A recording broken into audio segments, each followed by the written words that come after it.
দেখতে দেখতে চলে গেল 2 মাস। সময় তার নিজের গতিতে কাজ করছে, আপনি মনে এগিয়ে যাচ্ছে। সময়ের সাথে সাথে পরিবর্তন হচ্ছে সমাজ, পরিবার, মানুষ, জায়গা, কপাল। এই 2 মাসে অনেক কিছুর পরিবর্তন ঘটেছে। আবরারের ব্যবসা এখনও সারা বিশ্ব জুড়েই, তার সাথে রয়েছে মানুষের সাহায্য করার নামডাক, স্বপ্ন ফান্ড। এই ফান্ড বাংলাদেশ সহ বিশ্বের কয়েকটা দেশে গড়েছে আবরার। অসহায়, অসুস্থ আর পথ শিশুদের খাবার, বস্ত্রের জন্য এই ফান্ড। 4 বন্ধু মারিয়া আর আনায়াকে নিয়ে আবরার এখন তার নতুন বাসায় উঠেছে, সাথে বাবা মাও রয়েছে। নিজের স্থান হলেও 4 বন্ধুর স্থানে কেউ খুশি নয়, তাই নিজেই সব ছেড়ে চলে এসছে সবাইকে নিয়ে। এই 2 মাসে আনায়ার শরীরের ঘটেছে বিশেষ পরিবর্তন। হাত পা ফলে গিয়েছে, আগে থেকে শরীর অনেকটা ভারী হয়ে গিয়েছে, শরীর অতিরিক্ত ঘামে। কোনো কাজ করতে পারে না, এমনকি সিঁড়ি বেয়ে উপরে উঠলেও সমানে হাঁপাতে শুরু করে। এই নিয়ে আবরার কয়েকবার ডাক্তার দেখিয়েও কোনো ফল পায়নি। ডাক্তার সরাসরি বলে দিয়েছে, প্রেগন্যান্সির সময় এরকম পরিবর্তন হওয়া স্বাভাবিক। শরীর দুর্বল, তাই বেড রেস্ট দিয়েছে। গত 10 দিন যাবৎ নড়াচড়াও করতে পারে না আবরারের জন্য। ওয়াশরুমে পর্যন্ত কোলে করে নিয়ে যায়, নিজের হাতে খাইয়ে দেয়। সকল কাজ ফেলে 7 দিন বউয়ের কাছে বসে থাকে। এই 2 মাসে সাদিয়া আর রাতুলের সম্পর্কটাও পাকাপুক্ত হয়েছে। টাইম পাস করতে আসা সাদিয়া এখন রাতুল বলতে পাগল। এরকম একটা ভণ্ড ছেলের প্রেমে উষ্টা খেয়ে পড়ে যাবে তা সে কখনো কল্পনাও করেনি। মারিয়া আর ইয়ামিনের সংসার খুব ভালো চলছে। সকল কিছুর পরিবর্তন হলেও পরিবর্তন হয়নি রাতুলের বাদরামি। বাদর ছিল, বাদরই আছে এখনও। বিকেল 4টা, আবরার বসে রয়েছে খাটের পাশে, সামনে ল্যাপটপ। সম্পূর্ণ মনোযোগ ল্যাপটপের স্ক্রিনে। তার পাশেই বসে রয়েছে আনায়া, লম্বা চুলগুলো হাতে জট খুলছে। একটু একটু তেল দিয়ে জট খুলতে ব্যস্ত। এর মুহূর্তে প্রবেশ করে রাতুল, হুটোপুটি খেয়ে এগিয়ে আসে। রাতুলের আগমনে আনায়া ব্যস্ত হাতে ওড়না গায়ে জড়ায়। তার পিছন পিছন এগিয়ে আসে ইয়ামিন, সোহান।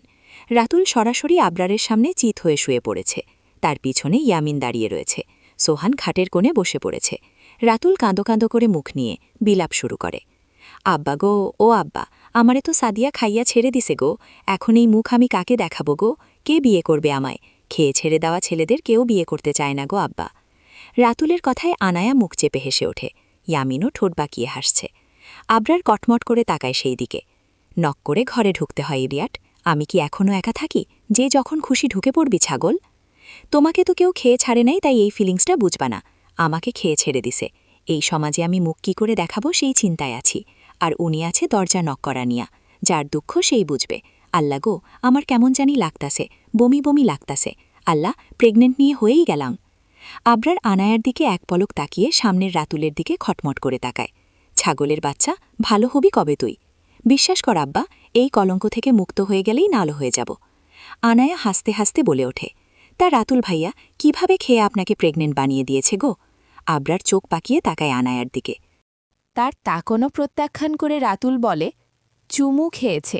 আমার এই যে এইখানে 2টা ঠোঁট দেখিয়ে, এইখানে 2টা কপাল দেখিয়ে, মোট 4খানা চুমু খেয়ে আমাকে প্রেগনেন্ট বানিয়ে দিয়েছে। এখন আমাকে কেউ বিয়ে করবে? তুমিই বলো, আম্মা নাম্বার 1। আনায়া হাসতে হাসতে মাথা নাড়ায়। নাডা, কেউ বিয়ে করবে না। ইয়ামিন এতক্ষণ নীরব থাকলেও এখন মুখ খোলে। রাতুলের শাশুড়িটারে আমার মনে ধরেছে। তুই যদি তোর শাশুড়িকে আমার হাতে তুলে দিতে রাজি থাকিস, তাহলে আমি তোকে এই বিপদ থেকে বাঁচানোর রাস্তা খুঁজব। আরে ভই, শাশুড়ি কেন? নানি শাশুড়ি, দাদি শ্বশুরি, বউ বাদ দিয়ে বউয়ের 14 গোষ্ঠীকে তোর হাতে তুলে দিব, তাও তুই আমাকে এই কলঙ্কের হাত থেকে বাঁচা ভাই। তাদের কথোপকথন শুনে মারিয়া এগিয়ে আসে। হাতের মুঠোয় খুন্তি, কোমরে শাড়ির আঁচল গুজে এগিয়ে আসে। কার জানি রাতুলের শ্বশুরিকে পছন্দ হয়েছে? ইয়ামিনের। রাতুল, আস্তাক ফিরুল্লাহ, তওবা তওবা, আমার চরিত্র ফুলের মতো পবিত্র, এইসব তো আমি মুখ দিয়ে উচ্চারণই করতে পারি না। এই সোহানের পছন্দ হইছে বলে আমিই বুঝাইতেছি আম্মার বয়সী মহিলাদের দিকে না তাকাতে, চোখের পর্দা করতে বলছি। সোহান কিছু বলতে যাবে তার আগেই রাতুল বলে ওঠে, সাল নাটক বাজ। যাই হোক, আম্মা নাম্বার 2, আম্মা মারিয়া তোমার এই ছেলেকে খেয়ে ছেড়ে দিছে, মানে প্রেগনেন্ট বানিয়ে দিয়েছে। এখন এই মুখ আমি কাকে দেখাবো? আর তোমরা কাকে দেখাবা? সবাই বলবে, সমাজের লোকজন বলবে, ছি দেখ, বিয়া না করে বাচ্চা জন্ম দেওয়া ছেলের বাবা মা যাচ্ছে। যখন এসব বলবে তখন খারাপ লাগবে না? বলো বলো। সব কথা মারিয়ার মাথার উপর দিয়ে গেল। বলে কি এই ছেলে? সব কথা মাথায় না গেলেও আম্মা ডাকটা সে বুঝতে পেরেছে। মুখটা কাদো কাদো করে সামনে দাঁড়িয়ে থাকা ইয়মিনের মুখের দিকে তাকায়। চোখ পানি টলটল করছে। এই ২০ বছর বয়সে এই ছেলে আম্মা ডাকছে। এটা মেনে নিতে পারছে না মারিয়া। শরীরে একটা কিডনি না থাকলেও এত যন্ত্রণা করে না। এই ছেলের মুখে আম্মা ডাক শুনে মনে যতটা যন্ত্রণা করছে। মারিয়া বউয়ের মুখের দিকে তাকিয়ে ইশারায় বোঝাতে চেষ্টা করে। পাশে থেকে আবরার গম্ভীর কণ্ঠে বলে ওঠে, ইয়ামিন, সোহান, অমিকে নিয়ে রাতুলের বিয়ের ব্যবস্থা কর। মেয়ের বাড়ির ঠিকানা, বাবার নাম, মায়ের নাম, সকল ইনফরমেশন নিয়ে আয় ৮ ঘন্টার ভেতরে। রাতুল লাফিয়ে ওঠে, বিয়ে? অসম্ভব, বিয়ে আমি করিব না। আমাকে খেয়ে প্রমাণ রেখেছে, ওইগুলো ডিলিট দিতে বলো আব্বা। বিয়ে করিয়ে আমাকে কবরে পাঠাবেন না আশা করি। তুই বিয়ে করবি, তোর বাপ বিয়ে করবে। আবরার, ছি আব্বা ছি, আপনি আমার আম্মাকে রেখে আরেকটা বিয়ে করতে চান? আমার মায়ের কপালে সতীন তুলতে চান? এত নিষ্ঠুর আপনি। রাতুল আবরার কটমট করে তাকিয়ে দাঁতে দাঁত চেপে ধরে, আমার সামনে থেকে যা। রাতুল না শোনার মতো শুয়েই আছে। মারিয়া মিনমিন কণ্ঠে বলে, রাতুল ভাই যে মেয়ের সাথে প্রেম করে সেই মেয়ে আমারই মামাতো বোন। আপনারা চাইলে আজ যেতে পারেন। ঠিক আছে, ইয়ামিন সব রেডি কর। মেয়ে না দিলে তুলে নিয়ে আসবি। আমি যেতে পারবো না, এই কাজটা তারা সুন্দর করে করবি।